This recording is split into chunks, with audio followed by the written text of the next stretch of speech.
আমাদের পক্ষে আমাদের প্রার্থিতা বহাল রেখেছেন। আমি আপনাদের মহিউদ্দিন রনি। ভারতীয় আধিপত্যবাদ মুক্ত ইনসাফের বাংলাদেশ প্রতিষ্ঠার আমাদের যে সংগ্রাম, যে লড়াই জারি আছে, এই লড়াইয়ে যে শহীদি কাফেলা, সেই কাফেলার একজন হওয়ার জন্য, শহীদদের খাতায় নাম লেখানোর জন্য আমি ত্রয়োদশ জাতীয় সংসদ নির্বাচনে ঢাকা 18 আসন থেকে স্বতন্ত্র প্রার্থিতা ঘোষণা করেছিলাম এবং মনোনয়ন জমা দিয়েছিলাম এবং প্রথম পর্যায়ে সেটা বাতিল হয় সমর্থক লিস্টের একটা ইস্যুজের কারণে। পরবর্তীতে আমরা কোর্টে রিট করি এবং মহামান্য আদালত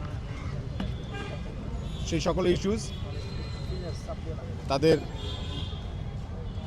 বিচক্ষণতার সাথে জাজ করে আমাদের পক্ষে আমাদের প্রার্থিতা বহাল রেখেছেন। অতএব আমরা এখন এখানে আপনারা যারাই আছেন, আপনাদের কাছে আমাদের আহ্বান আমরা জানাচ্ছি যে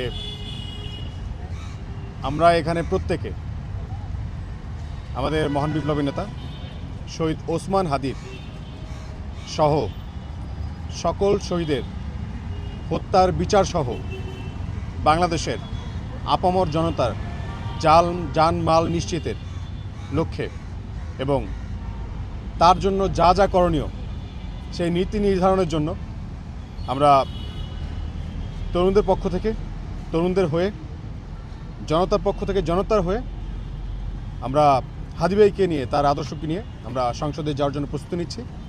আমরা আপনাদের সবার দোয়া, পরামর্শ এবং সহযোগিতা প্রত্যাশা করছি।